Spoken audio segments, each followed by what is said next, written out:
Hello and Hello. welcome to our esteemed panel and all the guests who have joined us today for our induction session for UK Business Expansion Week 2025, hosted by D Globalist. D Globalist is an expansion ecosystem covering multiple geographies across the world. We're not just focused on accessibility, we streamline the cross-border scale-up and create a high-impact growth engine by elevating every possible fragmented entry process as stepping stones for a successful expansion. UK Business Expansion Week 2025 is a platform which brings the handpicked cohort of emerging market innovators to present their ventures and ideas and learn from the industry experts themselves through their journey and experiences with an opportunity to accelerate their businesses to expand in the UK. So to kickstart the session today, I would like to take a moment to introduce the man behind the brand, a trailblazer who started the first international expansion ecosystem with a network of global founders and coining the term entrepreneurs and championing the era of a borderless business. I welcome Divesh Sharma, CEO, D Globalist. Over to you, Divesh. Thank you, Freya, and thank you everyone for joining. Of course, I am the reason of traveling people across different time zones, challenging them to go beyond border. Many of them, they thought about expansion when we talked about expansion. So it's a pleasure to take companies beyond borders. We all know how difficult it is to run a business from scratch. Sleepless nights, endless perseverance, moments of joy followed by chaos. One thing is universal when founders expand, they all hit a wall. This wall is not of perseverance, this wall is not of product, not of service, but of access. Access to the right advice, the right market, the right investor, and the right legal help. If there's a founder in Italy or Africa looking to expand to UK, or if there is a trailblazer in Mumbai looking to set up a foot in Manchester, they don't lack ambition, they lack access. Access to the right legal advisory, the right knowledge, the local connection is super important. What makes it harder is most of the founders, they try to do it alone. Individually, they are brilliant, but collectively, they are siloed. Now, think about this. What if expansion is not a solo journey? What if expansion is a climb which is possible only when you do it together? What if we don't need social media to shape our thoughts? What if we do not need new rules? We need new relationships. What if there is a network of founders who is helping each other in cross-border expansion and not just congratulatory likes on LinkedIn? The future of expansion is together. It's built in a platform like this where founders can only expand when they share their journey with each other and take the right help from the right set of people. I believe the future is not in isolation and of expansion. It is a network effect waiting to happen. And when you talk about expansion as a founder, you can look up to other founders in this room who can help you out in shaping your journey. And you can also shape journey of other founders. That's when the satisfaction comes in the real sense. So my advice would be to help each other in terms of expansion. It's not always important to, seek legal advice. It's maybe the GTM is not right at the outgo. So we don't need chat GPTs to form our GTMs. We need advice from people who have already done it. So practical advice is most important for founders. That's what we believe at D Globalist. It's a privilege to start the future of expansion from here. And the network effect continues to happen with us. So wishing everyone all the best for your journey at the UK Business Expansion Week. Because when founders move together, borders do not stand a chance. Thank you so much. Over to you, Freya. Thanks, Divesh. Certainly, networking and accessibility is key when you're looking at global expansion. And with that,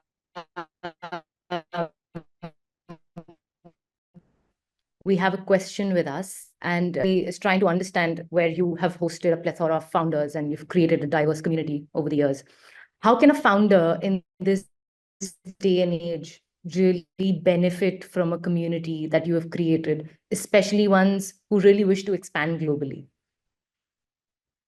So like I said, we don't need GPTs to create GTMs. We need shared experiences. So first thing we do is to figure out the founder who has already done it. Like Bofin is here from one of our select 200 companies.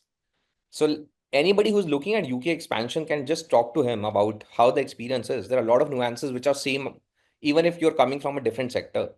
He must have used a lawyer to, advise him on the corporate side. We already have great lawyers like Evgenia on the, business immigration front. So how do we help is we figure out the right contact in our ecosystem. We have a network of over 1,000 founders as of now, and global venture capital firms are part of our network. So the important element is to figure out the right help and the right geography as well. That's how we are helping. Perfect. Thanks, Divesh. That was definitely insightful. And to move forward, we now have Richard Harrison and Nick Roach, directors at Innovator International. Innovator International is one of the endorsing bodies in the UK for the startup and innovator visa routes. Nick Roach holds expertise in leading complex projects, and his experience has been instrumental in driving client success and shaping the company's long-term vision through decades of experiencing scaling businesses. Richard combines innovation and engineering in steering the strategic direction and propelling transformative growth across the business and technology landscape. Today, they will throw light on how to navigate the UK market as a foreign founder. Over to you, Richard and Nick. Good afternoon, everyone. Thank you for the introduction. And as you can see from my appearance, yes, it is decades.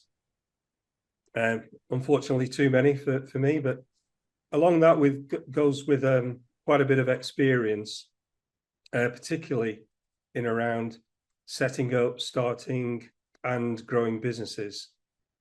And it's not an easy thing to do.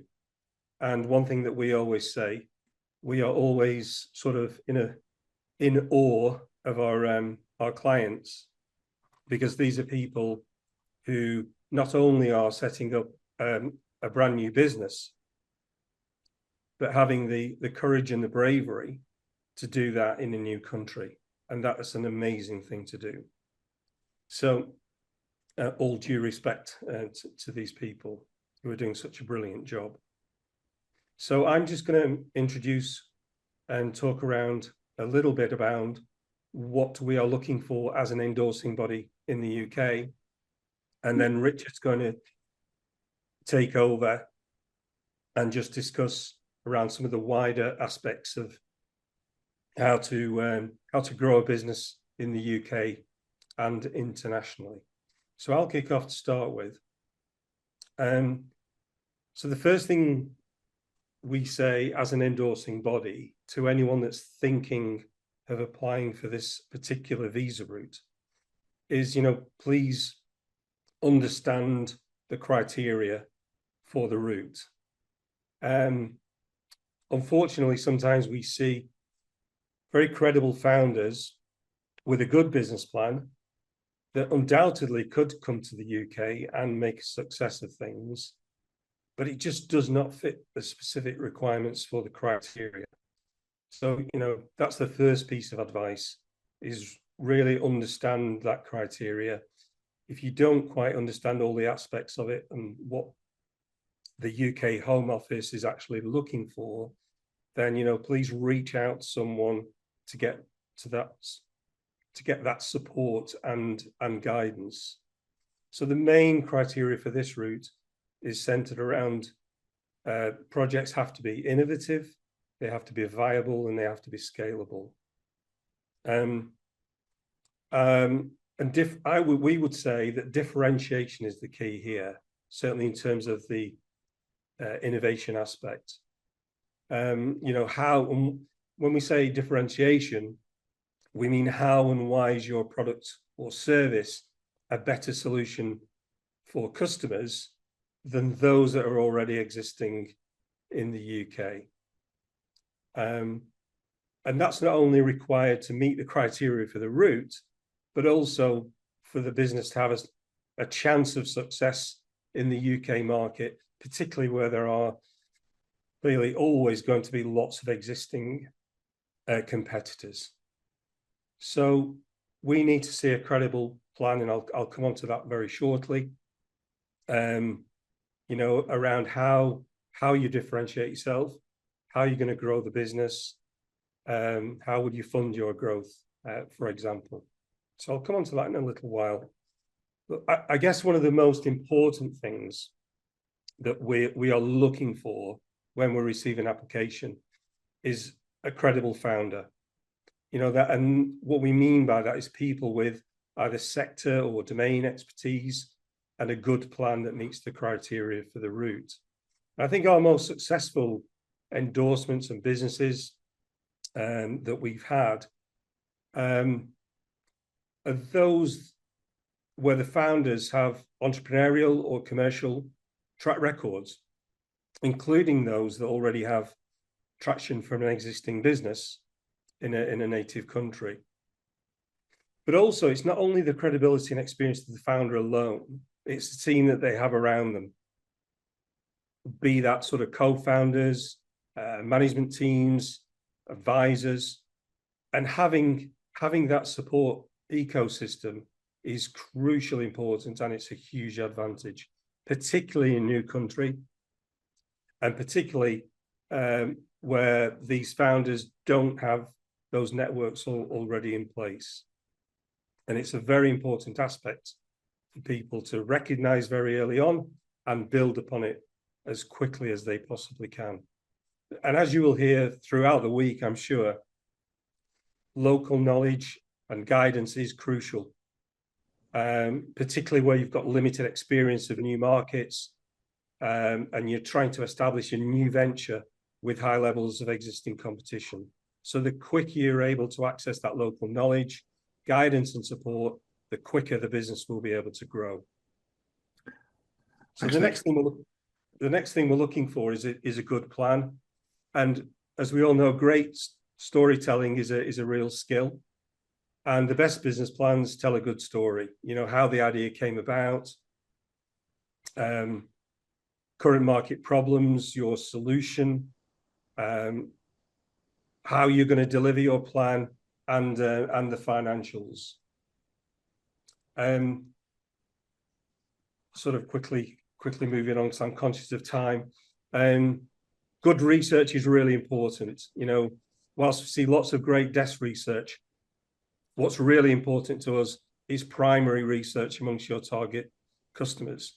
So, you know, tell us whether you actually know whether your customers want to use your product or service, either in its current state or its future state. Are they willing to pay? Are they able to pay? These are hugely important aspects that can give real credibility to a plan. And finally, one where a lot of plans do fall down is a credible route to the market. So how are you going to engage your customers? What channels are you going to use? You know, give realistic costings and timescales. And so whilst the website and social media are essential tools, very often they're not enough in themselves. And accessing networks and supply chains, they are the most effective routes to the marketplace. And to achieve that, most founders need local guidance and support to achieve this. And at this point, I'm going to hand over to Richard. Fantastic. Thanks, Nick. Thank you very much. The key thing there is quite clearly local knowledge. We've been privileged to work with founders across the world. I think we've awarded over 700 endorsements to entrepreneurs, extrapreneurs who want to come to the UK. But a lot of these people have been highly experienced in their own country. That doesn't necessarily mean it will work in the UK. Circumstances are different. People are different. Requirements are different. And I always love small stories. This is a very small story. We went on holiday. My wife bought a beauty product she uses, and she said, it feels so different. And the reason for that was it was different. Different products have different melting points in different countries. So something that's set in the UK wouldn't be very good in certain countries because it would melt more quickly. So just because it works in one country, it doesn't mean it would work in another country. What's the solution? You need local knowledge. But local doesn't only apply to a geographic area, it also applies to cross-sector. So if you want to access medical markets in the UK, you need someone who not only understands the UK and not only understands the medical sector, but quite specifically understands the medical sector in the UK. Because so many people think the NHS is a single entity. It's an amalgamation of many hundreds of trusts and entry points and so on. So we could not work in places like India without people like D Globalist. We couldn't work in places like China without our Chinese contacts. It's the same everywhere. If you move to the UK, that's the centre for Europe, understand what your options are. And it may be that you want to go down the Innovator founder visa route, but that's not the only option. It may be that you want a distributed global model with some presence in the UK, but you may personally not actually want to be in the UK. You may want to partner with someone in the UK and work together, or you may want someone to represent you in the UK. But the whole point is different things work for different people. The most important aspect is understand the UK market. Who is your customer? What do they want? What are their expectations and what's their budget? Who's your competition? What market share do they have and how are you going to budge them? Because being present is often not enough. And even being the best is often not enough. It comes down to how you present yourself, what it is you offer, what are your benefits, and you need to cause a shift. So you might have done fantastic things in one country, but really think about the country that you want to move to. We share a vision with D Globalist. We want to see a world full of internationalization, opportunity, where people can access what they want without barriers and limitations. Opportunity brings competition because everyone wants the same thing. But this is the space where the best thrive and where innovation absolutely flourishes. So we're keen to ask questions, create communities, provide people to talk to, and make everyone feel and included, a part of an inclusive community. Access to local knowledge is key. Advice and consultancy, find your key partners. Bearing all of this in mind, there's so much we'd like to speak about, but there's only a limited amount of time, and I think our slots run out. So we are privileged to be a part of the UK Expansion Week.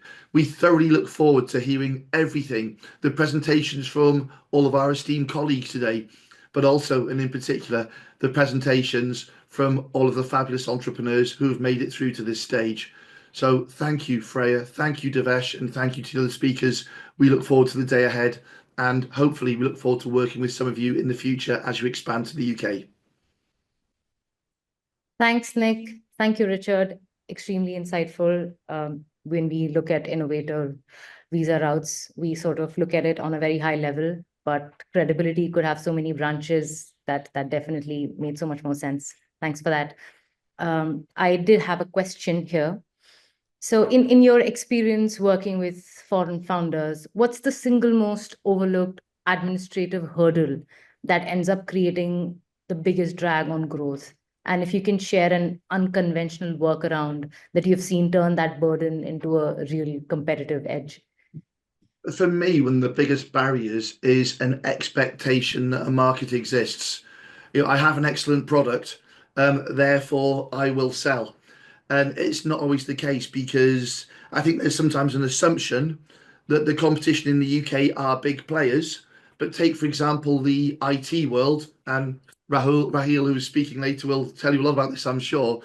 It's not only the big players in the UK, it's every single small business, every single consultant, and there are so many of them. But in addition, it's the people from other countries. India, we get our most applications from, but China, Nigeria, Bangladesh, we get so many other countries with other propositions. And if there's one piece of advice that I live by, is it's better to sell what you haven't yet made than it is to make something you can't sell.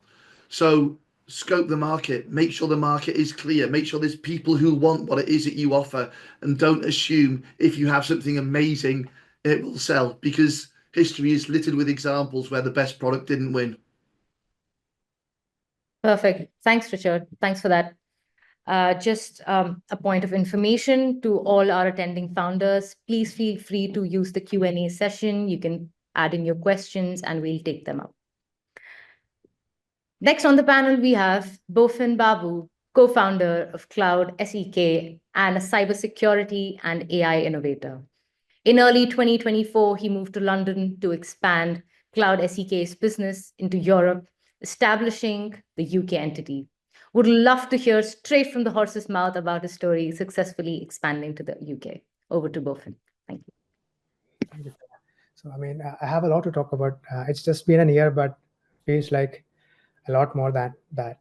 So, about me, I was looking primarily to, at the technology and product side of CloudSEK as a co-founder. But in 2024, I thought I'll take another responsibility to expand a region, playing dual role, looking at my team back from India as well as helping the regional team to grow here. So before I came here, I read about the market and I understood that, for example, just to give you a bit more context about, where I'm coming from, CloudSEK is not just a leading cyber threat intelligence company from India. It's one of the largest, community-driven cybersecurity brand globally. We have over 200K followers on LinkedIn. We have a lot of free community tools which a lot of cybersecurity researchers use, apart from our corporate offerings. And we want to kind of see, how we can replicate the similar, brand in UK. Of course, I read about the market. Then definitely, came to the understanding that you have to also focus a lot more on the non-market strategy here. Like I said, right? So, for example, more about the regulatory compliance part, making sure that I have good government relationships and have the right people to network and grow in the region. So, sort of to replicate CloudSEK's core mission of, to be part of shaping the market, not just to be part of it. So, what I did back in India was that in 2023, late 23, when the UK Trade Commission's envoy visited Bangalore, I used my Indian connects and sort of met the British High Commissioner and Minister, I think the Minister of Science and Technology, Mr. George Freeman in Bangalore. Then again, next month, I think the Minister of London, I think Mr. Paul Scully also came to Bangalore. So we're able to talk about CloudSEK, our plan to expand to Europe. We haven't finalized the country. We thought, UK may be a good option. Then the High Commissioner helped us to connect with the Department of Business and Trade in UK, sorry. Through their support, we were able to do a lot of operational things in UK faster. So, of course, I could have jumped into UK right away, came here, but I just waited to develop these connections so that I get good help from the Department of Business and Trade. I got help from them. I got help from Mayor of London's office.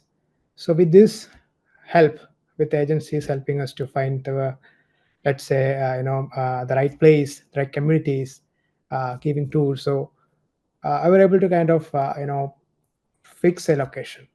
I was, like I said, explore different parts of UK, but finally settled in London. That's where I believe most of my customers are. So I settled in London.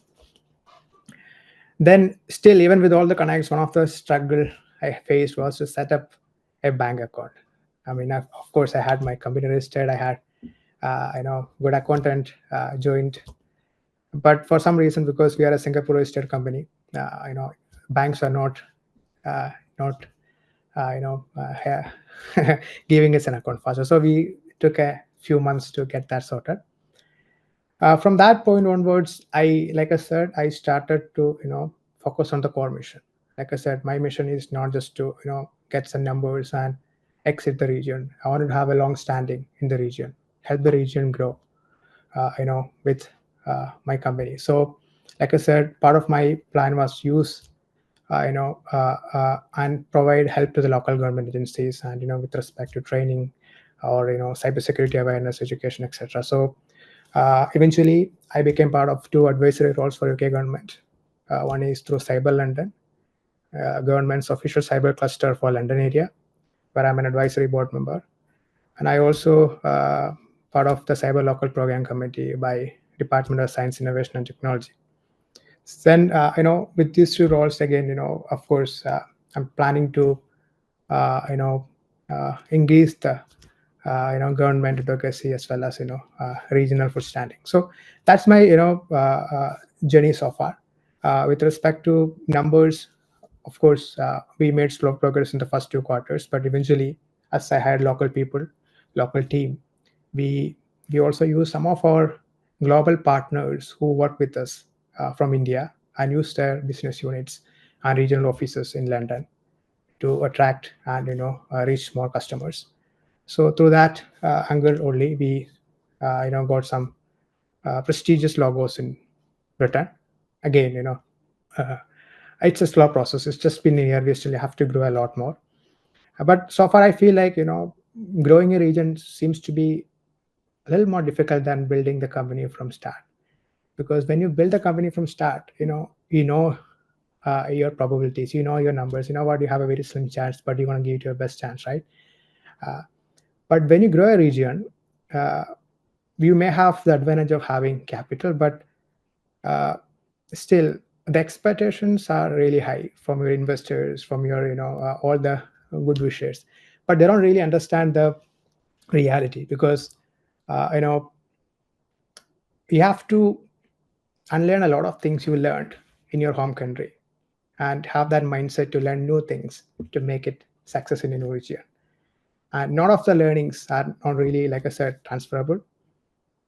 Plus, like I said, with an established brand like CloudSEK, which is already doing great in India, you still have a lot of expectations and pressure on you to get some quick cash or grow faster. But like I said, right? So it's a part and parcel of being an entrepreneur.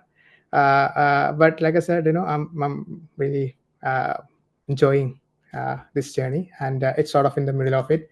I believe that in the coming years we have a lot to do. We are doing industry partnerships. We are also establishing a research lab with a reputed university in London, sort of to do more research in AI and deepfake technologies. So plus keep doing good work to the community, to the government, releasing free tools, working with government agencies, helping to debunk and help the government with cybersecurity issues. For example, we are the one who brought up the recent Oracle cybersecurity incident, which affected I think hundreds of entities, including the UK's critical government entities, which were able to help the government to sort of proactively safeguard against this sort of vulnerability. So we want to keep doing it and push the boundaries. Yeah. Thank you, Bofin. Definitely, as you said, to learn a lot more newer things and finding better ways to do things, you need to unlearn certain aspects of it too. And I think that becomes a key aspect which we sometimes miss out on. Thank you. Thank you. That was indeed very inspiring and insightful. Now, next on the panel, we have Mr. Raheel Khan, who founded Questo Technologies in 2022. With decades of experience, he has been successful in scaling his tech venture in the UK, catering to a global market. Over to Raheel to share his insights on his journey. Thank you. Thank you, Freya. Thank you very much. Let me just quickly share a slide deck to kind of anchor my thoughts.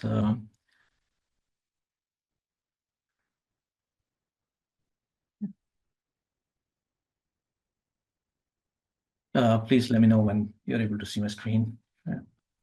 Yes, I can see your screen now. Okay, perfect. Yeah. All right. So thanks again for the kind introduction, and good afternoon, everybody. It's an honor to be here at the UK Business Expansion Week. My name is Raheel Khan. I'm the CEO for Questo Technologies. I'll share our journey of establishing ourselves as a global freelance hub exclusively designed for data and analytics professionals, right?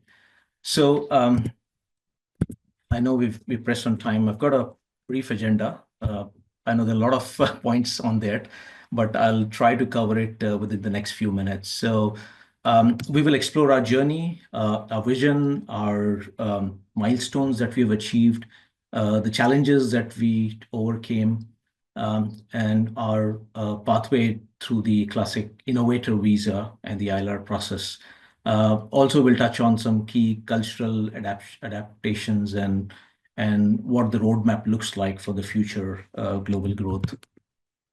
So, as Freya mentioned, we started in 2022.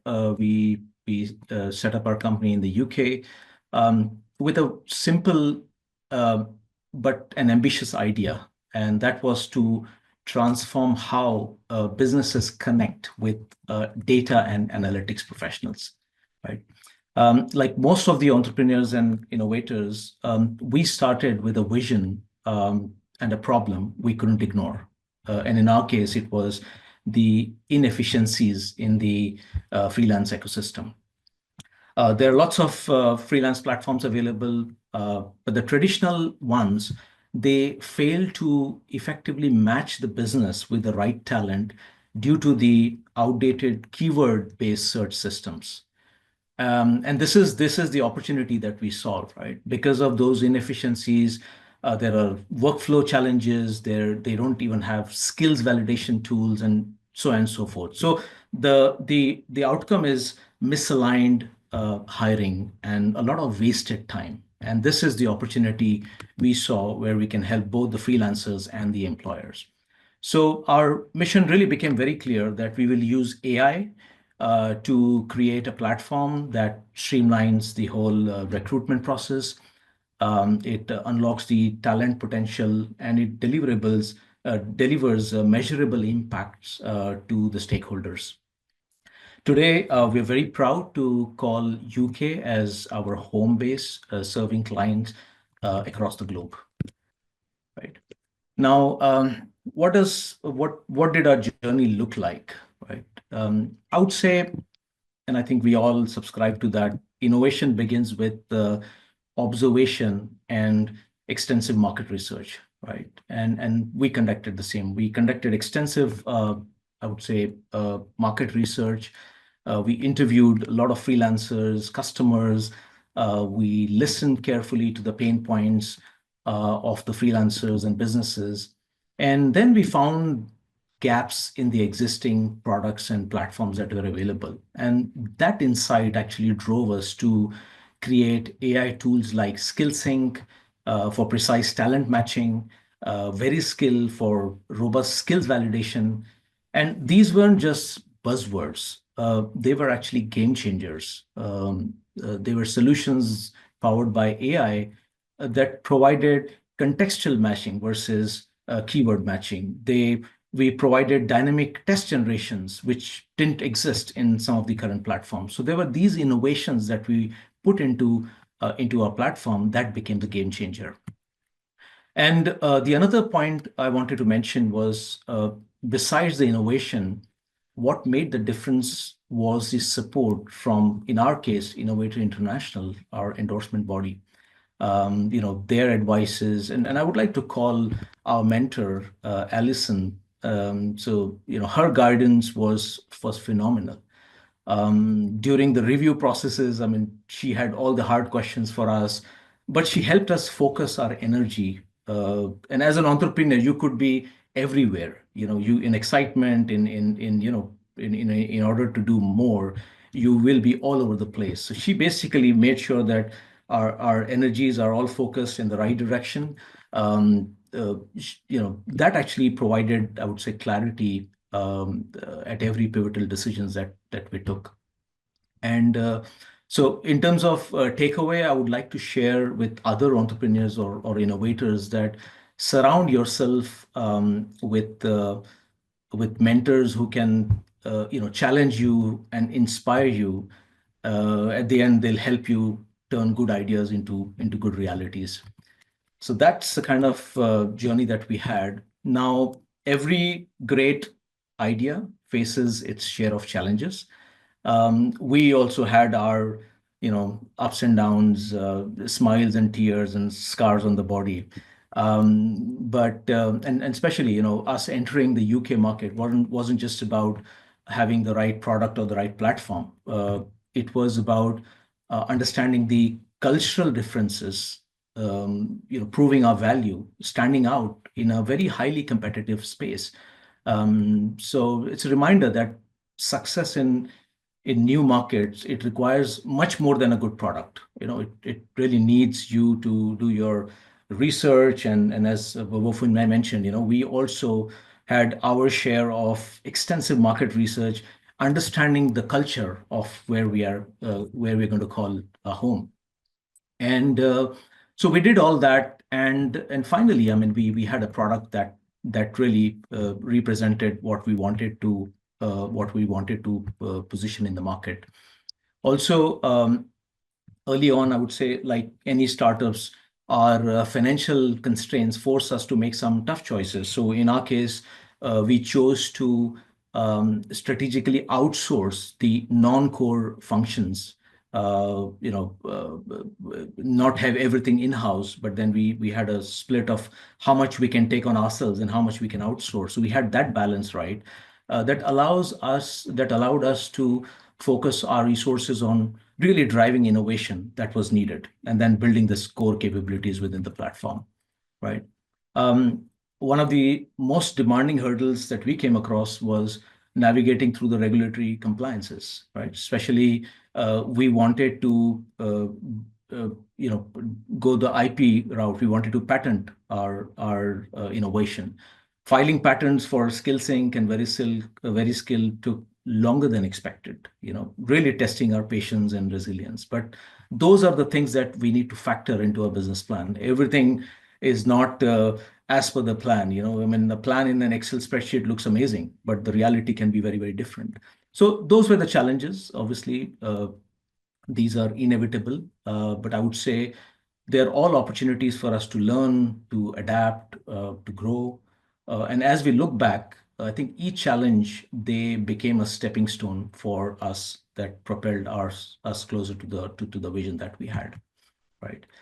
Another important part, obviously, was securing the ILR for us, right? And this was the pivotal moment for us.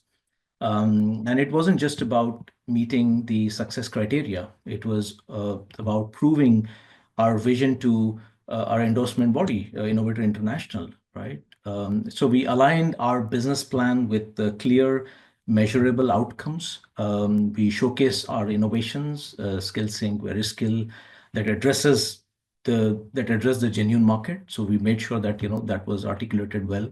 We filed patents so that we could build credibility on what we build, and demonstrated that Questo met all those requirements, right? So that was kind of the criteria that we looked at.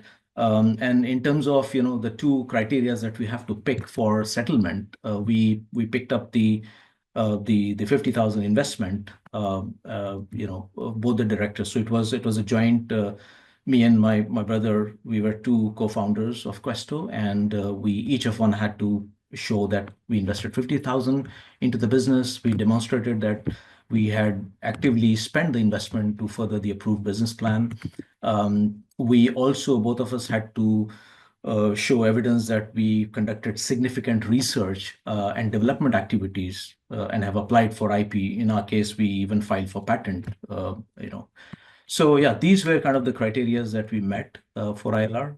And also like to share that when we entered the UK market, we quickly realized that the success required more than just having a great platform, right? We needed to connect with people to understand their unique needs, expectations. Adapting to the UK taught us the importance of listening and building trust. So we really worked very hard. Coming from, in my case, I lived in Dubai before I moved to the UK. My brother moved from India. So, coming from two different places, very different culture, very different dynamics, we had to kind of tweak our GTM for UK. We spoke directly with local freelancers, local businesses to learn about their challenges, their goals. And this wasn't just about adding features to our product. It was also about creating relationships and showing that we can be that reliable partner for these stakeholders. So I think all of this is beyond the platform building. It's beyond simple translations, where we can just build something and assume that this works for every single market. I mean, Richard's story about the beauty product is very similar to our story of building a software product. Both have commonalities in terms of customer expectations. Finally, I think, as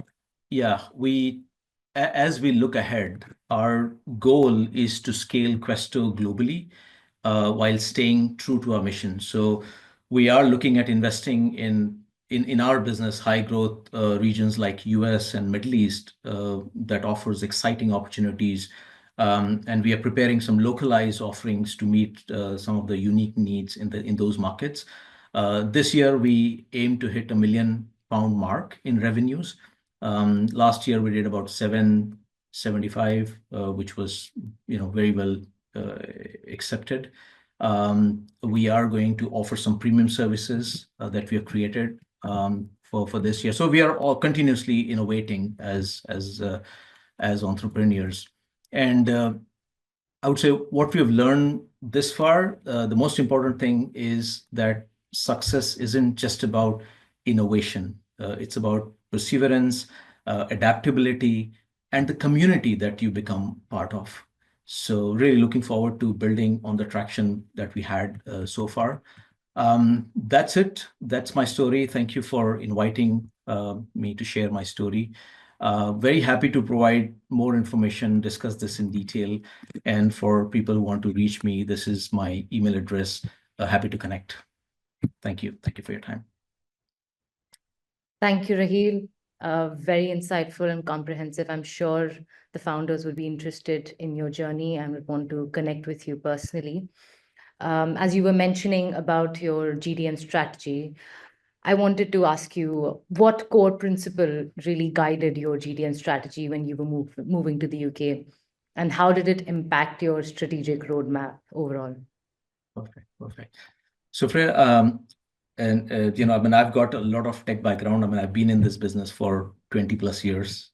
This is all I do, data analytics, right? So, it wasn't about the idea that we had. We knew that if we do it right, we will be successful. But I wanted to make sure that we don't just build a very smart, sophisticated product. A GTM was all about providing value to our stakeholders, customers and freelancers. So I think that was something that was our DNA. We said we're going to build our business plan around it in terms of how we monetize it, what features, capabilities we built into product. It was all at the end of providing that value to our customers, and technology was just an enabler to what we wanted to build. So I think that was kind of the core of our GTM strategy. I hope that answers the question. No, definitely. Thanks, Raheel. Thanks for your time. Cheers. So next on panel, we have Evgenia Kabanova, business immigration partner, D Globalist. She's a qualified UK immigration expert and is among us today to share her key insights on mobility for global talent and entrepreneurs. Over to Evgenia. Hi, Freya. Thank you so much for the introduction and for the opportunity to speak here today. I know I have only 10 minutes, so I'm just going to get to it. I will share my presentation. Freya, can you see my screen? Yes, all good. Yes. Okay, great. Okay, guys, I appreciate that the information that I will be sharing today may not be necessarily relevant to you at this moment. But if you are an Indian founder or foreign founder and you are looking to expand into the UK, then at some point you will likely have to deal with the immigration aspect of your business. Otherwise, if you have, for example, a business visitor visa, there are very limited options in terms of what you can do, setting up your company, running its operation, and etc. So today I'm going to explore some of the primary options for Indian founders who are looking to expand into the UK market, and they understand that they likely will need to be present in the UK as well throughout that journey. So the primary routes include Innovator founder, global talent, self-sponsorship, and expansion worker routes. And I'm going to start with the Innovator founder route. And of course, Richard and Nick have already provided a more detailed overview of the program, but I'm going to cover the basic requirements very briefly as well, and then also share some of my notes and insights that I've accumulated over the years of my practice. So this program is primarily designed for founders, foreign founders, who are looking to set up a new, innovative, viable, and scalable business in the UK. It's a two-stage process, essentially. You need to get your endorsement from an approved endorsing body, such as Innovator International. There is an English language requirement, a maintenance funds requirement. I won't go into a lot of detail today, but those requirements, you need to be aware of those requirements. There is no minimum investment requirement as such, but the expectation is that you will have some level of initial capital. The level of that capital will, of course, largely depend on your business idea, and you will need to set it all out in your comprehensive business plan. It's crucial. It's your most important document where you get to demonstrate your business idea and the kind of experience and skills and expertise that you have that will allow you to turn that idea into reality within the UK market. Now, I know that there are many companies and agencies that now provide business plan writing services, and it's perfectly fine. You can engage a consultant, an advisor, a mentor who's going to help you put a strong business plan together. But how you do it, how you go about doing that matters. So, for instance, AI-generated business plans will likely fail. And Nick mentioned early on today the importance of good storytelling, and I couldn't agree more with that. So you really need to show that you've made an effort and you've put a lot of thought into your business plan, that you are invested in your business idea. Ideally, you should also have some kind of early traction or customer engagement within the UK market, if possible. That, again, will demonstrate to the endorsing body that you've done your research, you've done your homework, and you know that your product idea is a good fit for the UK market. So one thing that I would mention here as well, once you hopefully get your endorsement, you can move on to apply for an Innovator founder visa. So you will be making an immigration application. And what I've seen in my practice over the years, that sometimes UKVI, so the UK immigration authorities, will still probe your business plan at that point. And in some cases, they will even reject your application. So they may have questions or concerns about your business idea. They may ask you some questions. If they're not satisfied with your answers, they may reject your immigration application. Of course, if that happens, you will have an opportunity to challenge that decision, but it's just something to be aware of. So next is Global Talent Visa.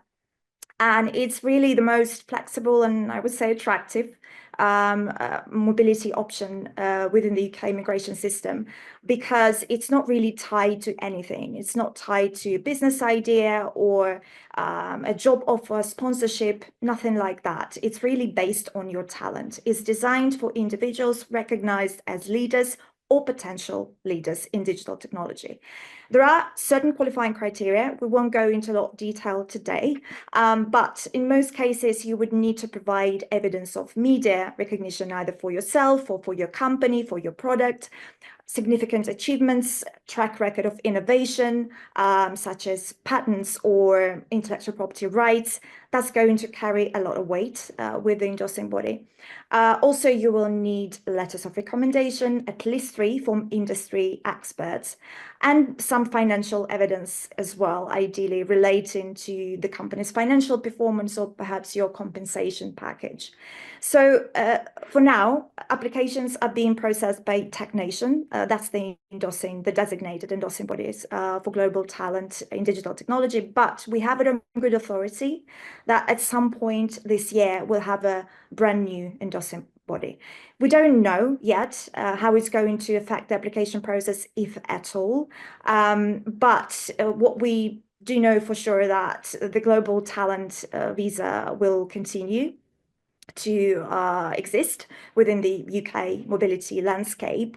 It's growing, consistently growing in popularity, but it does add a certain layer of uncertainty to the program for now, for the time being. Like I said, it's the most flexible visa option. It allows you to come to the UK and start building or expanding your business immediately. If you are successful at that endorsement stage, you can apply for your immigration application straight away. There are no additional requirements, and I've never seen a case where you, for instance, have been endorsed by a tech nation and the UK VI comes back with lots of questions and concerns about your endorsement. That just doesn't happen, not in my experience anyway. A couple of notes again here. Currently, the application of the endorsement criteria is being tightened. So we've been seeing this trend for, I would say, over 12 months. What it means in practice is that the qualifying criteria haven't changed. The Global Talent Program has been around for a lot of years, and the requirements haven't changed a whole lot during this time. But the way the endorsing body are looking at those criteria, the way they apply them to specific cases is changing, and not necessarily in a positive way. So they are basically, it's almost as if they've raised the bar internally without actually changing the criteria. There is now a lot more focus on evidence of media recognition as well. So certain applications, I would say, would have sailed through 2-3 years ago. Now that's no longer the case. So they want to see certainly a higher level of talent for this program. But that doesn't mean, I don't want to discourage anyone, because I imagine that for a lot of you, it would still be a great option, and it wouldn't be a problem providing any of those things that I've just described. Also, the use of AI tools is prohibited. So if you, I don't know, use ChatGPT or Gemini to create your recommendation letter, it will likely backfire and your application will be rejected just on this basis. And I've seen refusals like that.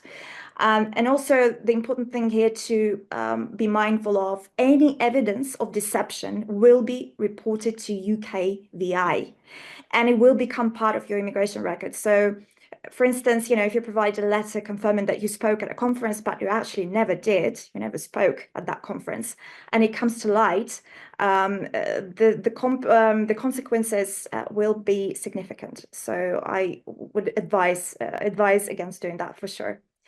Now, on to the self-sponsorship option. This is technically not a separate mobility route or visa.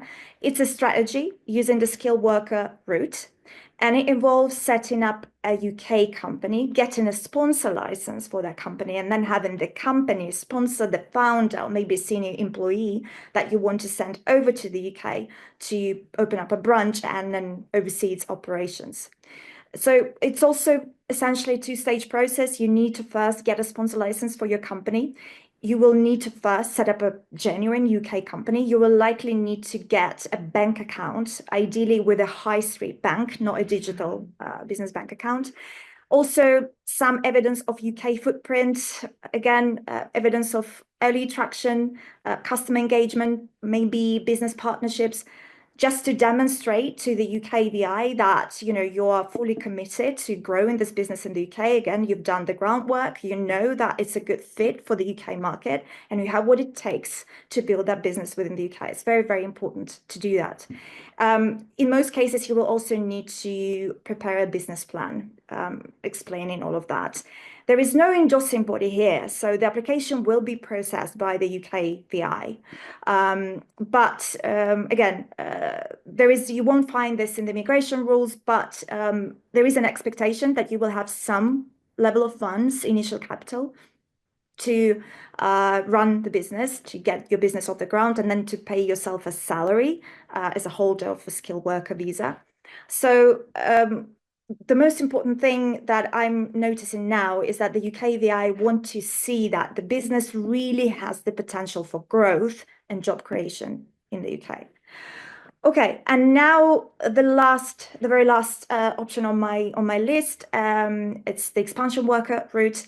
It's a temporary visa route. It's designed for senior managers or specialist employees of an existing overseas business who is looking to set up a UK branch that hasn't started trading yet within the UK. Like I said, it's a temporary option for a maximum of 2 years. During this time, you can start building your business in the UK, expanding into the UK market.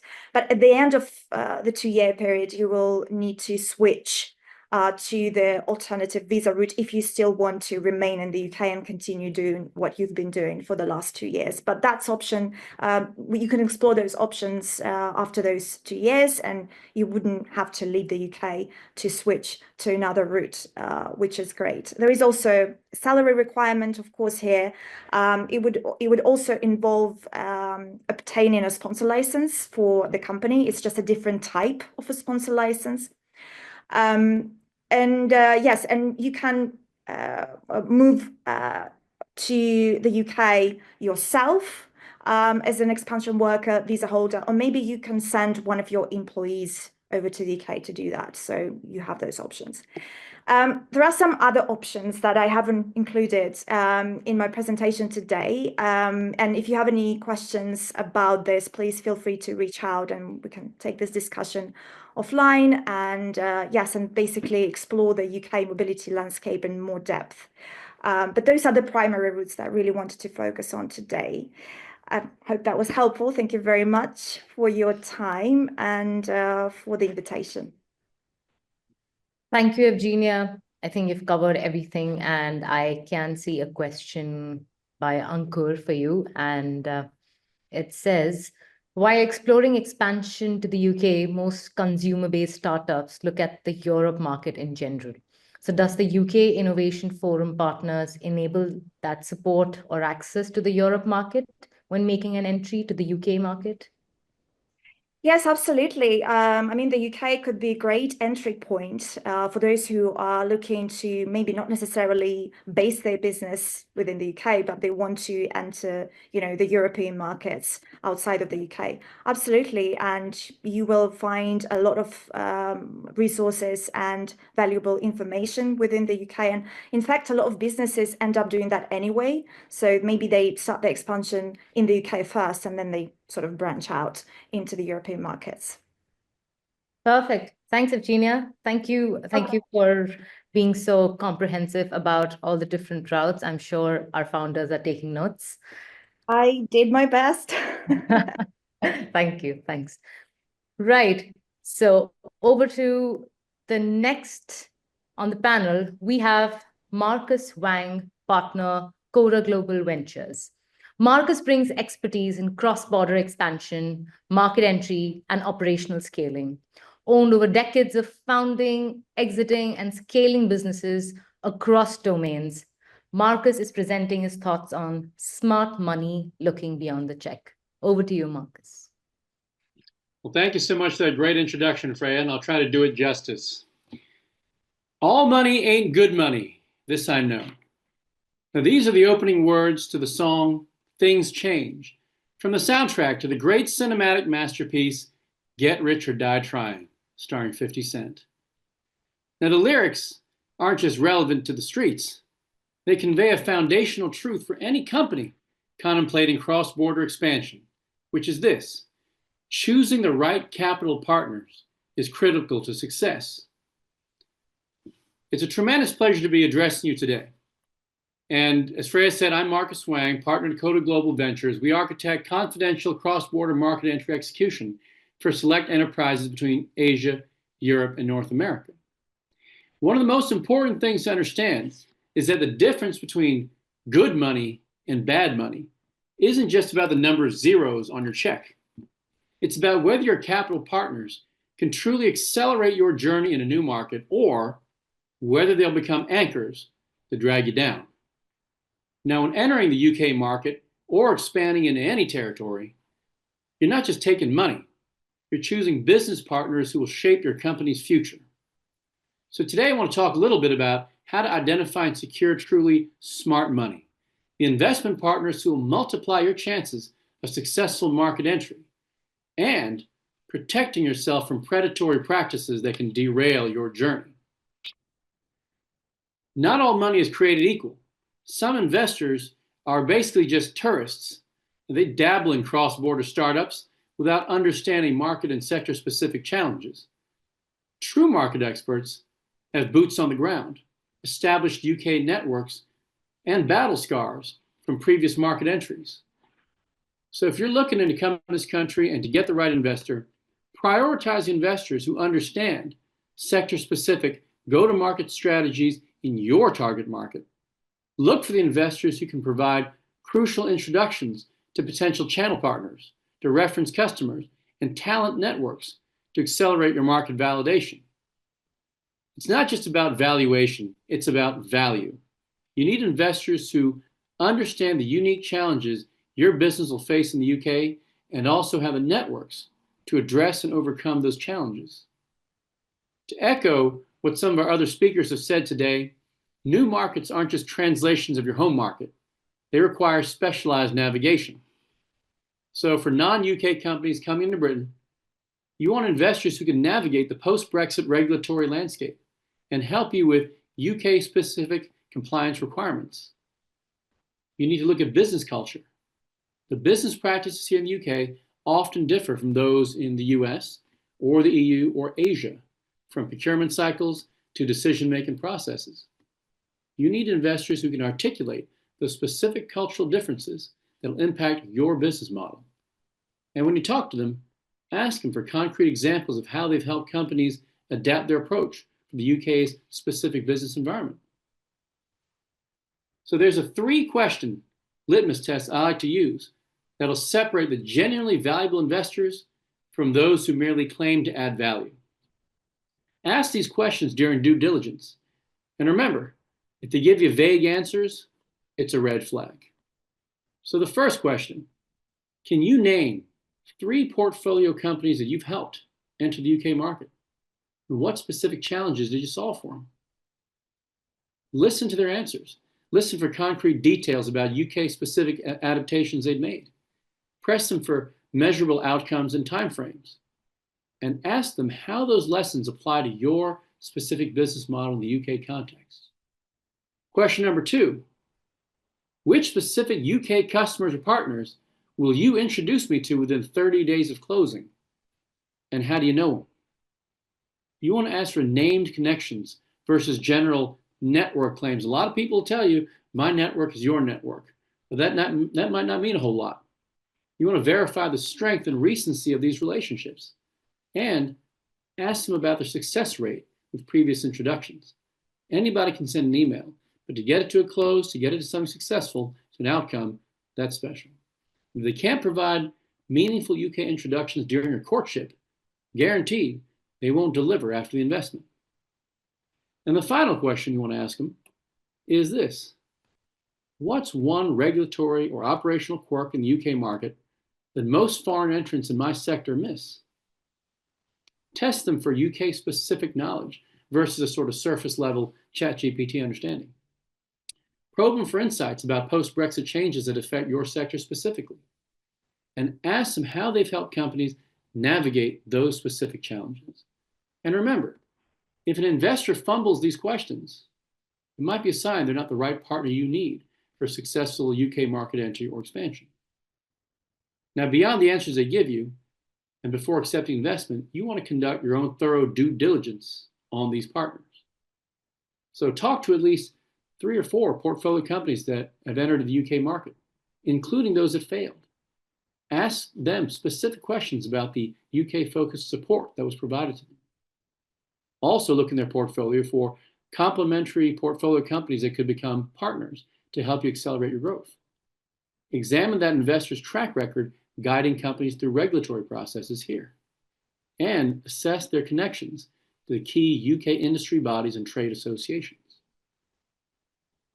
Most investors are great folks. There are some that are not. And so you need to really engage in predatory pattern detection. You want to research litigation history in UK courts. And you want to speak with founders who have failed after taking investment from these investors. Find out what happened. And that flows into negotiating for the resources, not just the terms. Make sure you get specific written commitments. So secure documentation of these promised introductions to UK decision makers. Obtain detailed market entry support plans with milestones and accountability measures. And define the exact resources that are going to be allocated to your UK expansion efforts. In terms of network access guarantees, as we said, don't accept vague promises about opening doors for you in London. Document the commitments for introductions to specific UK decision makers and include timelines and accountability measures if those introductions don't materialize. And if your folks are serious, they won't mind doing that at all. And also, speaking of the predatory investors that might be out there, make sure you implement protective provisions. So create mechanisms that prevent a single investor from blocking future rounds. And be cautious of investors who seek disproportionate control over your company relative to the capital contribution they're making. And watch out for governance provisions that might restrict your ability to hire, to close, to adapt to UK market conditions. And as always, look at your peers and compare the control requests from your investors to the UK investment standards for your sector and your stage. I have to give you a caveat, of course. If runway is your immediate concern, survival comes first, take the money. But whenever possible, prioritize investors who accelerate and not just fund your UK entry. Remember, you're not just raising capital, you're selecting business partners who are going to influence your journey for years to come. The right partners don't just write checks, they open doors. They solve market-specific problems and multiply your chances of success in complex environments. Ask yourself, 3 years after entering the UK market, beyond the capital, what lasting value will your investors have provided? The UK market is going to reward those who choose capital wisely, not just those who raise the most. So in closing, 50 Cent is right. All money ain't good money. When expanding into new markets, target the smart money. Get the value beyond valuation. Get partners who connect, guide, and support you through your entire journey to global success. If you have any further questions, please feel to contact me through LinkedIn. My name is Marcus Wang, and it's been a pleasure speaking with you today. Thank you so much, D Globalist and Divesh. Thank you. Thank you, Marcus. Thanks so much. And it was extremely insightful, and clearly smart money is the way to go, and asking the right questions and getting the right answers, even from investors, is key when you're looking at, your passion project, your dream. And I do have people really complimenting your presentation. And on that, I do have a question. So when founders fixate on funding as the main lever for expansion, what invisible assets do you believe actually tip the scales in new markets? And how can they surface and invest in those before the money even moves?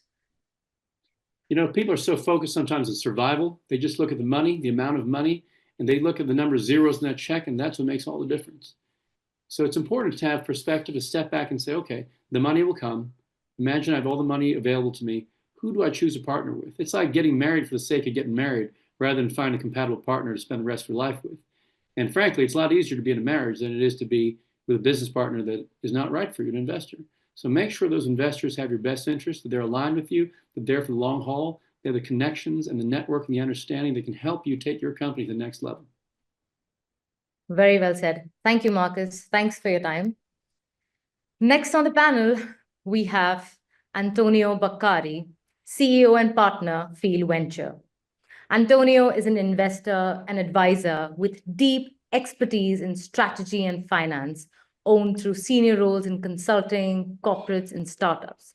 He supports early-stage ventures with strategic guidance, fundraising, and corporate management, and so much more. With his extensive international experience, we now have Antonio Baccari. Over to you. Thank you, Freya. Thank you, Divesh, for the invite. It's a pleasure to be here today. Well, I'm happy to share my experience because it really relates to the mission of what you're doing with this program. Together with a couple of other partners, we funded Field Venture back in 2020, and Field Venture is an early stage VC fund based in the UK that is investing in a massively overlooked market, which is the Italian market. So we invest in companies that have at least one Italian co-founder globally, so not only in Italy, but anywhere in the world. And we start our journey exactly to facilitate the investments and the recognition of the excellence that we have in my own country, and to help companies to move from Italy to Europe, UK in particular, and then the US. So we created a model at the very beginning that was that we called Beyond Capital, because as even Marcus was mentioning before, completely agree with 50 Cent, because it's not only about the money. It's really about what even the investors can do for startups to generate that additional value that will make the company succeed in the long term. So as an early stage investor, we can't really be focused on data or something that has been there for many years from the company. Therefore, we decided to create this model where on one hand we provide funding to startups, but at the same time we help them connecting with companies, because our investors are all small and medium enterprise, some large enterprise across Europe, and so the moment we have a startup that we like and we want to invest in, we basically introduce this company to all the corporates that are part of our network. And obviously the other element is when the startup decide to go international, and that's when we can support them by answering the three questions that Marcus was saying before. So we can answer to that. I'm very proud of it. And connecting the company to other corporates or other VCs or other ecosystem across Europe, US, and the UK.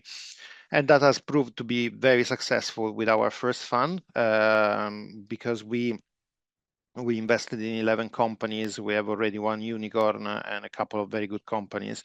And these companies all went through the same journey where they start small, they manage to grow more or less quickly, than sometimes quicker than expected, but always through the hard work of the founders first, but also of all the pool of investors that they've chosen. So it wasn't only about how much effort you can put in your company, but also how much support you can find from people who believe in you. So they are your investors. Your main funds are actually the investors, and also we can also help companies in growing by introducing them to larger funds. So the funds that we probably get involved when the size of the company will become more significant than early stage. So from Series B onwards, for example, and that's also an excellent way for the company to get used to a different market. So in our case, we are based in the UK. Anytime you have a company that is not from the UK, they already have in their cap table a UK investor. So the moment we go and introduce that company to other UK VCs, then obviously they think that our way of doing business, of conducting business, is very similar to theirs, and therefore they're more willing to have a look at the program, at the solution of the startups that we are proposing.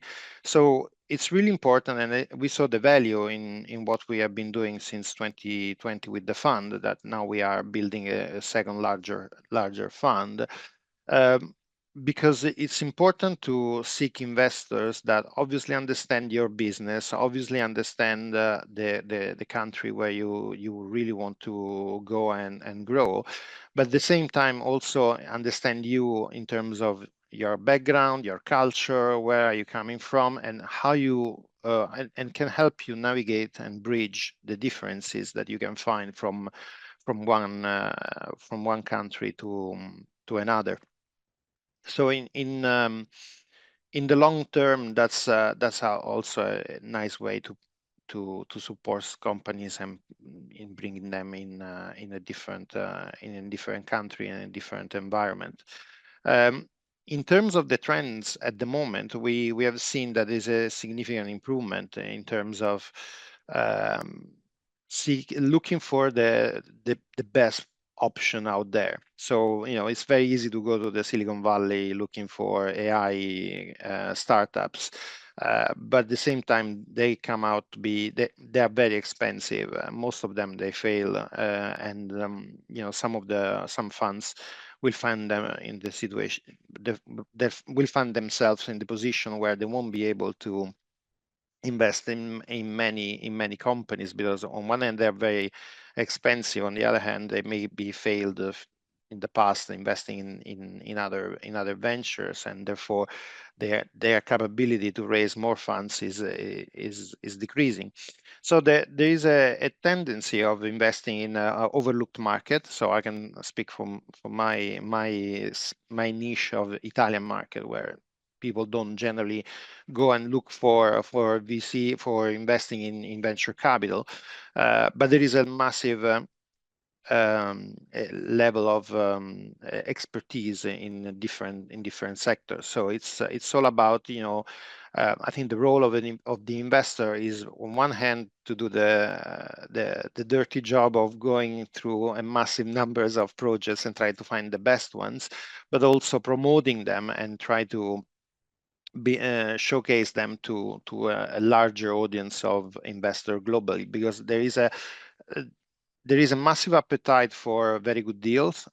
Generally, markets where that are not fully covered by the large VCs tend to have that kind of niche value that is very useful for VC to make at the end of the day the performance of the VCs.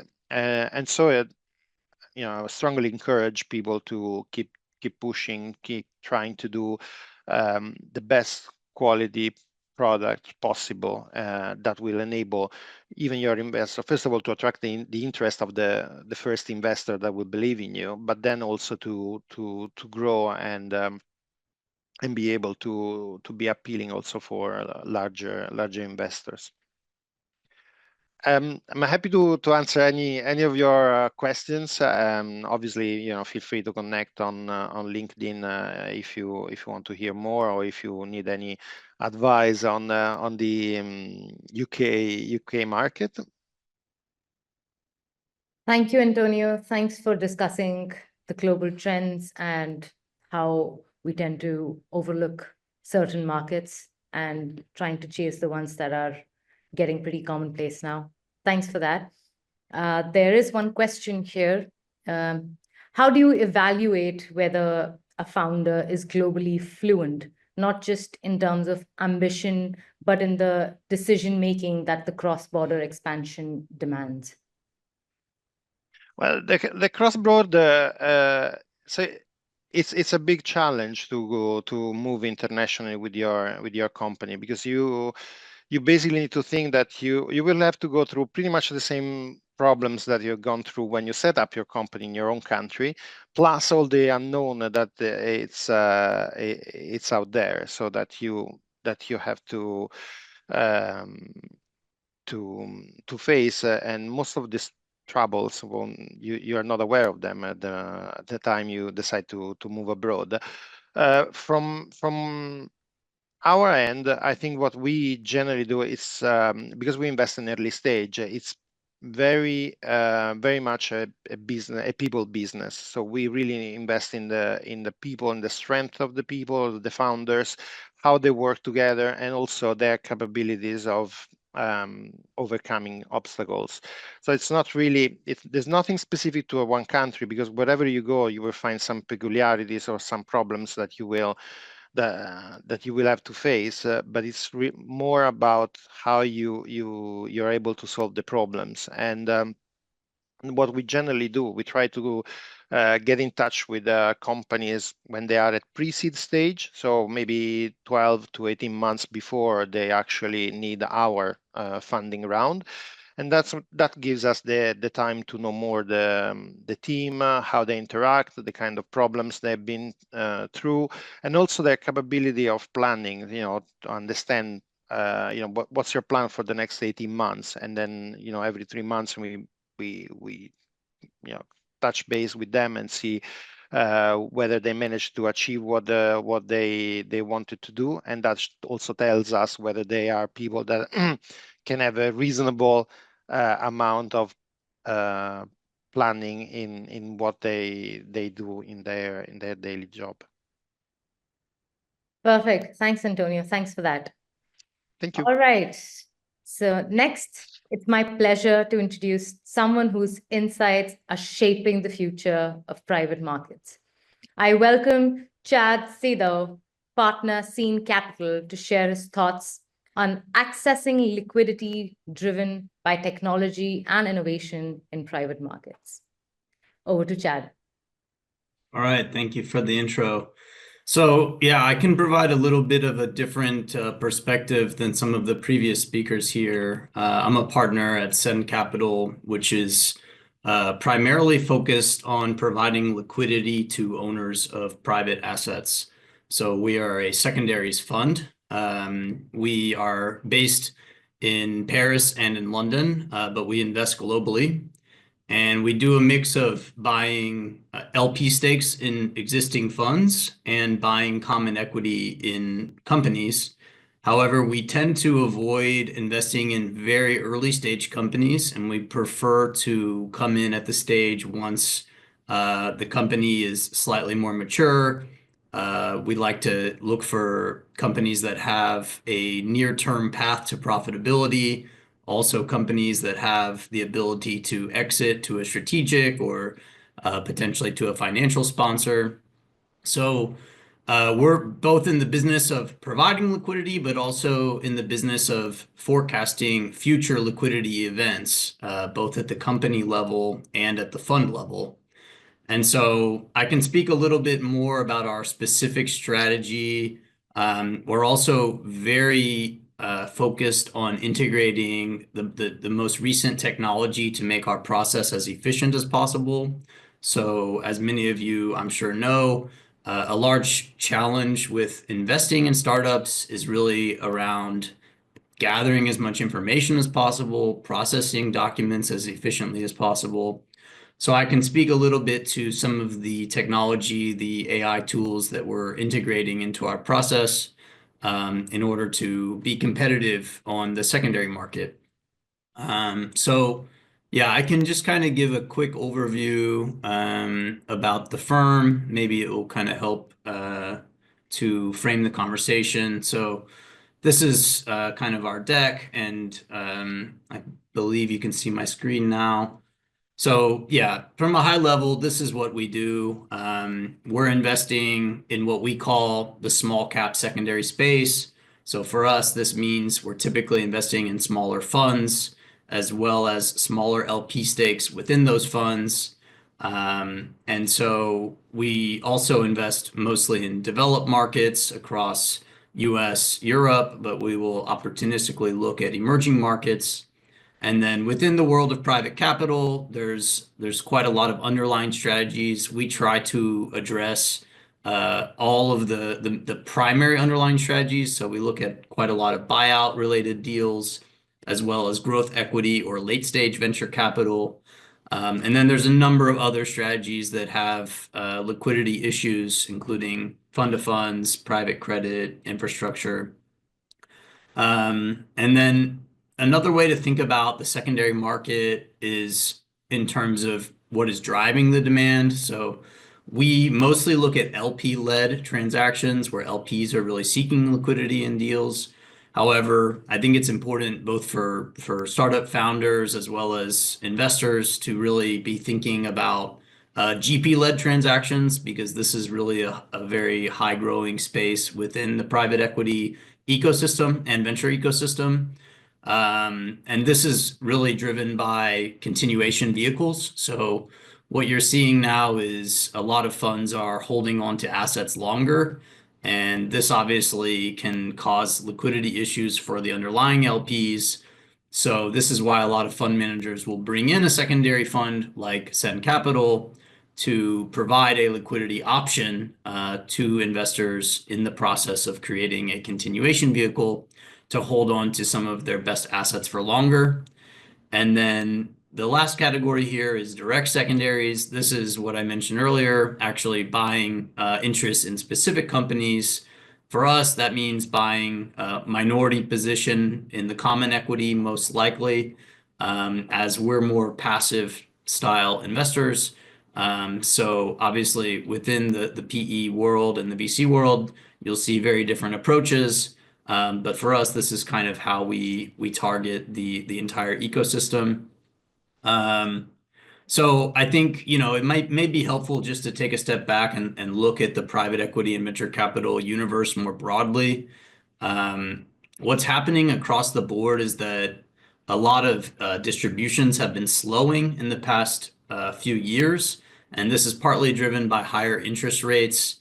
It's also now potentially driven by uncertainty in the macro level. Certainly the tariffs are something that can potentially cause people to seek liquidity in a greater amount. Even just a couple days ago, the Yale University Endowment made a public release that they're going to look to sell $6 billion of private assets from their portfolio. So we're already seeing some of the ramifications kind of echoing across the markets. And I mean, I'm obviously a little biased here, but I think that in general, the secondary market is going to continue to grow. There's always going to be people who look to buy and sell their private assets. And so it's important, wherever you are in the ecosystem, it's important to understand the market dynamics, the potential discount or price that you may be able to sell your position at. All of these things can be really helpful in the long term. And so I mentioned that, Seine Capital and myself specifically, we pay a lot of attention to data analytics and using tools to expedite our investment process. So a really key part of this for us is on the front end of really pricing deals and extracting as much information as possible. As we build out our portfolio, we use AI tools to help us with portfolio construction and risk management. We also can use AI tools to pull publicly available information around trying to source deals. So this is something I think founders and investors should be aware of, is just the number of platforms that are now becoming available for entrepreneurs to seek liquidity, as well as investors in companies and funds to list their positions on publicly available platforms. So this is a relatively recent trend that is really helping to improve the transparency of secondary markets. And we also publish research around some of our work, and you can find the white papers that we've published on our website, sencap.com.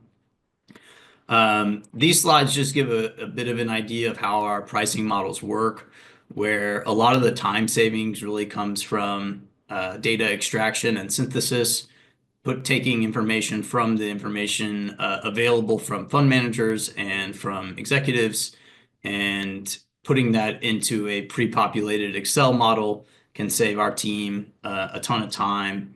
So this is kind of, again, the idea. Data extraction as well as sentiment analysis is another really important research topic that we're working on to quickly understand the assets that we're potentially going to buy. So I maybe I'll stop sharing there, because I know we have to kind of keep these a bit brief, but so these are the problems that we're trying to tackle. We're trying to make sure that there's liquidity available in the secondary market for venture capitalists, for startup founders. We're trying to be as efficient as we can as investors to deliver good returns to our underlying LPs. So anyway, I'm happy to take any questions if there are any, or can pass along to the next speaker. Thanks, Chad. Definitely a lot to look at from the secondaries perspective. And I do have a question here in terms of a mindset shift. So what do you think is the biggest mindset shift investors or fund managers need to make in order to embrace new liquidity solutions in private markets? And how can we really start fostering that change starting today? Well, I think that everyone should just be more proactive about this. The secondary market used to be somewhat taboo, where like a fund manager, for example, just wouldn't want to engage in this. If an LP said they wanted to exit a fund early, it really didn't happen very much. And now what you're seeing is quite the opposite, where legal documents are actually preempting discussions around how a transfer could work, what the methodology should be, what the approval processes should be. And I think that this applies both at the company level and at the fund level. You should always be trying to be a good fiduciary for your investors. And part of that means giving them liquidity options. And so that's kind of my advice for the ecosystem in general is try and be proactive, because once someone comes to you with a sort of urgent liquidity need, you don't want to be caught trying to deal with all these sort of legal complications, as well as the complication of actually finding the capital itself. No, absolutely. Thanks, Chad. Thanks for that. Right. So our final panelist for today's session is Ms. Rupa Popat, founder and managing partner, Araya Ventures, a visionary keen on investing in visionary founders in building the next generation products. She has years of experience under her belt as a founder and a strategic advisor across diverse domains. We would love to hear your insights, Rupa, on UK trends across fintech, commerce, and future of work. Over to you. Thank you so much, and thank you for having me. This is awesome. So just a brief intro to me. I feel like it's already done, but Araya Ventures is a venture capital firm that invests in early stage startups, health tech, fintech, future of work, and commerce. We have our first $25 million fund and a second $30 million fund on its way. We invest in pre-seed and seed, and the other side of our business is that we run an investment academy, Ava Investment Academy, teaching early stage angel investing to individuals. We will be at around 1,000 graduates by the end of this year, and we teach in multiple countries around the world. So that's just a little bit about us. In line with talking about trends in the UK in these sectors, I guess just to give you a kind of idea, and those are the sectors we invest in. We've made 12 investments so far. We've committed to like another 6 companies. Over 50% of our investments today are in AI. And we believe that even in the UK and London offers a really interesting opportunity in the AI space at the moment. And it's driving a large part of overall venture capital activity, and in particular ours.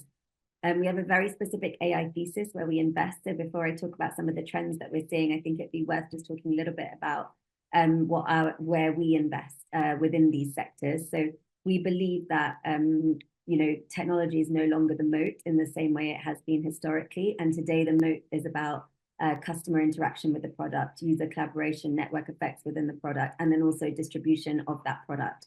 And so given this kind of change of product market fit no longer being the same guarantee as it once was in businesses, we very much look for a unique angle on distribution, or a unique angle on the way that the product is built in terms of whichever of those verticals or industry sectors that it operates in.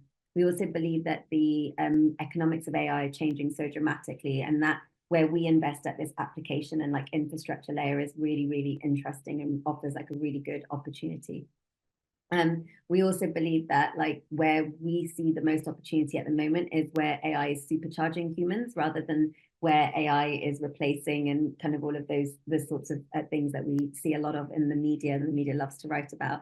But essentially, we really believe, and all of our investments really kind of mirror this, is that we believe that AI can really be leveraged to its strengths to help with processing, predictive analysis, and leave humans up to the creative thinking and the strategic thinking, which is just really, really important. We've also done a lot of industry-specific AI investing as well in health and other markets like that.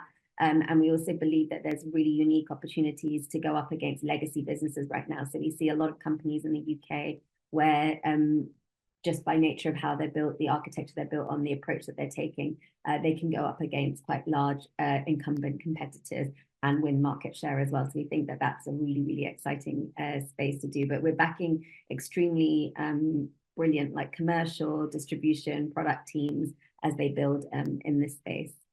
Talking a little bit overall about the trends that we're seeing in the UK fintech and kind of the opportunities, I think UK fintech has always stayed resilient, even in times where there's maybe uncertainty and other things. And the kind of core 6 areas, I would say, from a fintech specific perspective that we're seeing real opportunity. One is digital identity and wallets, so like advancements in biometric authentication and AI-driven verification for digital identities, how to build customer trust, reduce fraud, and all of these sorts of things. So digital wallets are really evolving to store digital IDs from where they were before. Second is AI integration into financial services. It's revolutionizing investments, transactions, money management, all of these things. And we're really interested in how it's doing that, especially with generative AI and agentic AI, enabling this more kind of, I guess, personalized and more efficient services within financial services. There's also a lot going on in fraud prevention and cybersecurity that we're seeing. And it's just really such an essential part of everything that's going on for us today. Advanced AI and machine learning kind of pivotal in detecting and preventing cybercrime and creating these, I guess, secure user experiences, which we all want and need. Embedded finance is also really interesting, and ways of enhancing customer experiences integrated into our everyday activities.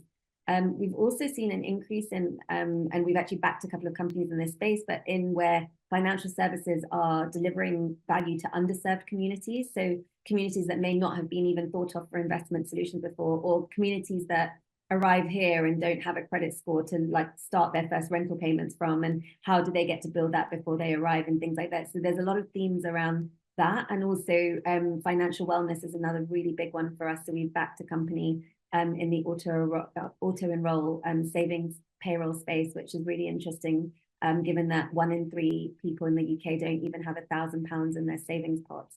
And so really encouraging a new behavior of financial wellness, reduction of stress as well. We've also seen a really interesting convergence of AI, of health and fintech as well. And in particular, I guess the bigger health trend is this increasingly willingness of people and individuals to spend on their proactive health journeys. And so very much this preventative health approach, where I feel traditionally we've always been in a reactive health approach. We find out something's wrong, we go try and get it fixed. And so one of the things that's come with that is that there's a whole bunch of fintech solutions that come out alongside and get linked to that trend. And we've actually backed like some, well, we can announce at the end of this week, but a really exciting company in that space, where it's got health insurance attached, because technically if we're willing to be more proactive and more preventative about our healthcare, then why shouldn't we be rewarded as well with insurance premiums that reflect that as well? And so seeing this convergence of opportunities between the change in behaviors in health and leading into fintech is really interesting as well. In the future of workspace specifically, we've also been really, really active.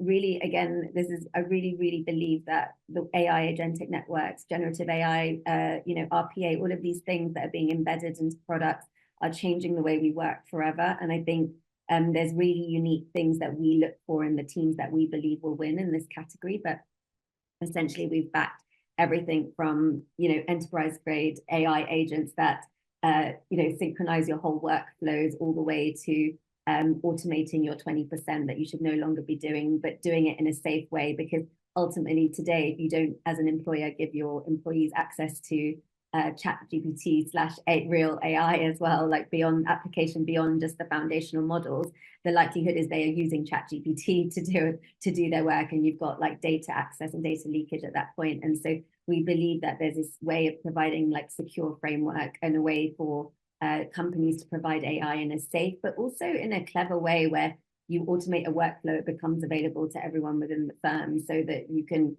enhance as well what you're doing. So we're really excited. We've done some brilliant companies in that space as well. And I think just final point on my end is just, I really, really believe that we have a very unique opportunity in the UK right now. I think that London is a great place to build. We've got phenomenal talent. We've backed a lot of extremely experienced teams that have chosen to build in London. There are some which, have, the other thing with AI at the moment is things have become borderless with partnerships with other countries. And so, you know, you might see engineering in another country, you might see distribution taking place here, but I think there's lots of different formats and models. But I feel like, you know, we've raised a lot of money here for AI companies, especially. And in the last couple of years, there's been some brilliant success stories to come out of that as well. And I think that in this next phase, there's huge opportunity in the UK market for more extremely successful stories. And hopefully some of them will be coming from my portfolio. Thank you. Happy to answer any questions. Thank you, Rupa. Thanks for some of the really interesting aspects of the UK trends across fintech, commerce, and future of work. I'm sure our guests must have a lot of questions around, and to the rest of the panelists as well. I would request them to put the questions in the Q&A section and we will take them up. In the meantime, I do have a question. So, Rupa, you see the deal flow before the rest of us. And what's that one fintech trend in the UK that's widely underestimated right now? I will go with actually the underserved communities. Like, I think there is, like, we built great fintech solutions for the average Londoner. We've built great neo-banking solutions. We've built great investment product solutions. I think there's an underestimation of how much potential there is to build for the underserved communities and different financial services products. So I think that is huge. I think there is an underweighting to how important financial wellness is as well within that. And so embedding financial wellness, embedding financial security within those products, I think is really, really interesting. The other thing, which is probably the kind of official answer, is definitely around tokenization. So I think there is huge work being done in ledgers and in tokenizing all of these opportunities and asset classes. And I think that's really, really interesting as well. It's not an area that we're investing in, but I think that's a really interesting space. But definitely on my end, in terms of underserved communities, I think has been completely underestimated because they are like the future consumer, and serving them at the beginning, building that brand and trust will serve really well for later on. So as they grow. Interesting. Definitely, I'm sure some of our founders would probably be working on some of those innovative ideas and would probably pop up in a year or two, hopefully. So that was it from the esteemed set of panel, and we are extremely grateful for them to find time for us.